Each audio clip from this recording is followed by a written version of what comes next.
क्या आप उनमें से हैं जो महीने में कई बार अपना पोर्टफोलियो चेक कर रहे होते हैं? तो सावधान, आपकी ये आदत आपका फाइनेंशियल फ्यूचर बर्बाद कर सकती है। क्या आप जानते हैं मोर देन 70% ऑफ इन्वेस्टर्स जो डेली अपना पोर्टफोलियो चेक कर रहे होते हैं, they end up making poor investment decisions और वेल्थ क्रिएट करने की बजाय वो वेल्थ डिस्ट्रॉय कर रहे होते हैं। क्यों और कैसे जानेंगे आज इस वीडियो के जरिए।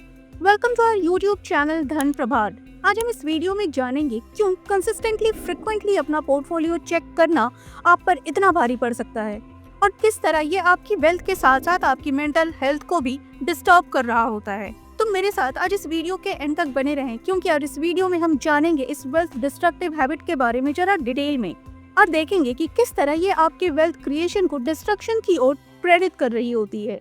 और साथ ही साथ आज इस वीडियो में मैं आपको बताऊंगी वो कौन से तरीके हैं जिससे आप इस वेल्थ डिस्ट्रक्टिव हैबिट से छुटकारा पा सकते हैं। मैं अभिलाषा गुप्ता, सर्टिफाइड फाइनेंशियल प्लानर, धन प्रभार प्राइवेट लिमिटेड की ओर से हमारे यूट्यूब चैनल धन प्रभार में आपका स्वागत करती हूँ। धन प्रभार believes in complete ownership and ownership comes with awareness.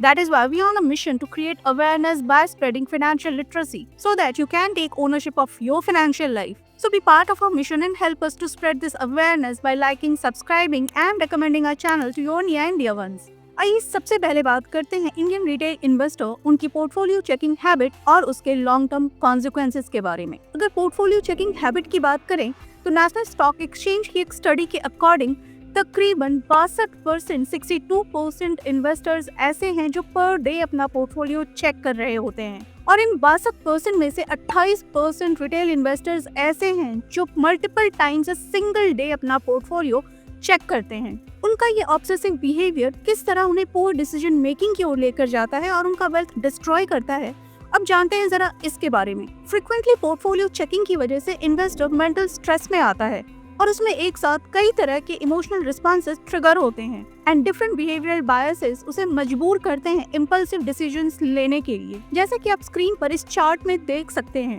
कि किन किन बिहेवियरल बायसेस का उसके पुअर डिसीजन मेकिंग पर कितना असर हो रहा होता है। वैसे तो पर्सन टू पर्सन इन बायसेस का परसेंटेज भी वेरी कर रहा होता है, पर अगर इन जनरल बात करें तो कंफर्मेशन बायस का 10% रोल होता है, वहीं ओवर कॉन्फिडेंस बायस 25%, तो इमोशनल रिएक्शन 20% और इंफॉर्मेशन ओवरलोड का 15% असर हो रहा होता है उसकी पुअर डिसीजन मेकिंग पर।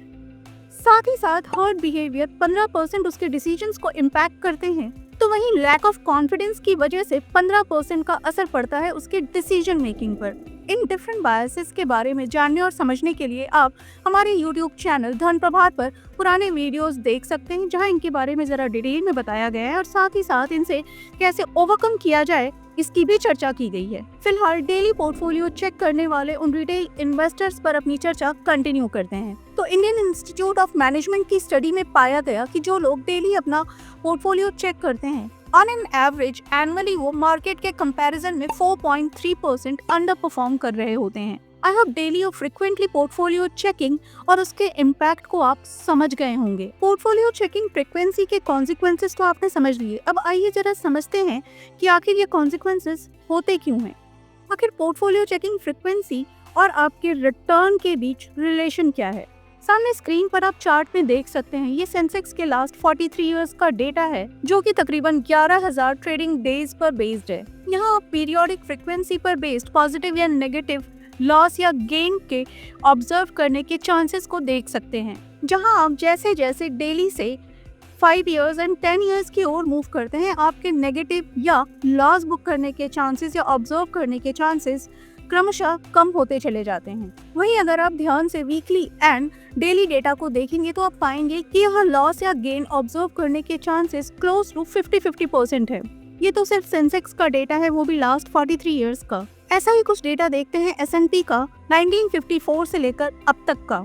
स्क्रीन पर दिख रहे इस चार्ट से आप क्लियरली समझ सकते हैं कि किस तरह फ्रीक्वेंसी ऑफ पोर्टफोलियो चेकिंग के साथ साथ आपके लॉस ऑब्जर्व करने के चांसेस भी ड्रामेटिकली बढ़ रहे होते हैं। जितना फ्रीक्वेंटली आप अपना पोर्टफोलियो चेक कर रहे होते हैं, उतना ही ज्यादा चांसेस बढ़ जाते हैं आपके लॉस ऑब्जर्व करने के। एंड वी आर ह्यूमंस, और हमारा इंसानी दिमाग खतरों का सामना करने के लिए नहीं बल्कि जानलेवा खतरों के सामने भागकर अपनी जान बचाने के लिए प्रेरित रहता है। वी आर ह्यूमंस, और हमारा इंसानी दिमाग लॉस या खतरों से उबरने के लिए नहीं बल्कि बचने के लिए ट्रेंड हुआ है। अपने सदियों के इवोल्यूशन में जंगल के आदि मानव से लेकर आज के मॉडर्न इंसान तक हमारे दिमाग ने सबसे ज्यादा यही सीखा है, खतरे का आभास होते ही सबसे पहले एग्जिट करो। और यही रीजन है कि फ्रिक्वेंटली पोर्टफोलियो ऑब्जर्व कर रहे लोग जितना ज्यादा लॉस ऑब्जर्व करते हैं उतनी जल्दी उतना ज्यादा एग्जिट कर रहे होते हैं। वो शॉर्ट टर्म वॉलेटाइल फैक्टर्स को कंसिडर करके रैशनल डिसीजंस नहीं ले पाते हैं। खुद as per SEBI's data financial year 22-23 में जितनी म्यूचुअल फंड यूनिट्स परचेज हुई थी उसका 50% रिडम्पशन सिंगल ईयर में आया। ये शॉर्ट टर्म डिसीजंस आपका वेल्थ डिस्ट्रॉय करने के साथ साथ आपके लॉन्ग टर्म गोल्स को डिरेल करने की ताकत रखते हैं। क्योंकि सेंसेक्स का जो 43 इयर्स का डेटा मैंने आपको दिखाया, सेम उसी पीरियड में सेंसेक्स ने 15.5% का CAGR दिया। But as per current data सिर्फ 3% इन्वेस्टर ऐसे हैं जो 5 साल से ज्यादा लंबा इस मार्केट में रुक पाते हैं। Even as per historical data, अगर मार्केट में आप 5 साल से ज्यादा लंबा रुकते हैं तो एनुअली इजीली 10 से 12% तक का रिटर्न आप बना सकते हैं। बट अफसोस 97% investors with in 5 year exit कर लेते हैं। सिर्फ 3% ही हैं जो इस जर्नी को कंप्लीट कर पाते हैं और 5 साल के बाद भी लंबा रुक पाते हैं। इवन एज पर सेबी जो डेली ट्रेडिंग करते हैं वो तकरीबन 20% रिटर्न कम बनाते हैं उन इन्वेस्टर्स के मुकाबले जो बाय एंड होल्ड की स्ट्रेटेजी फॉलो करते हैं। आई होप आप समझ गए होंगे कि ऑब्सेसिव पोर्टफोलियो चेकिंग की जो ये आपकी डेंजरस हैबिट है उसके कॉन्सिक्वेंसेस कितने सीरियस हो सकते हैं, जो आपको वेल्थ क्रिएशन के रास्ते की बजाय वेल्थ डिस्ट्रक्शन की ओर ले जा सकते हैं और आपका फ्यूचर कम्प्लीटली बर्बाद कर सकते हैं। तो आइए अब बात करते हैं कि आखिर इस डेंजरस हैबिट से बचा कैसे जाए, because prevention is always better than cure. सबसे पहले set and follow a particular schedule to check your portfolio. I can understand initially इस टेम्पटेशन को कंट्रोल करना आपके लिए मुश्किल हो सकता है, इसलिए initially at least once in a month का टारगेट सेट करिए और धीरे धीरे इसे क्वार्टरली तक लेकर जाइए ताकि आपके लॉस ऑब्जर्व करने के चांसेस रिलेटिवली कम हो और आपका डिसीजन मेकिंग ज्यादा बेटर हो पाए। और इस तरह आप अपने बिहेवियरल बायसेस के इम्पैक्ट को भी इनडायरेक्टली कम कर पाएंगे। Second, focus on long-term goals. Create a concrete investment plan based on SMART goal strategy and religiously stick to it. Third, use automation.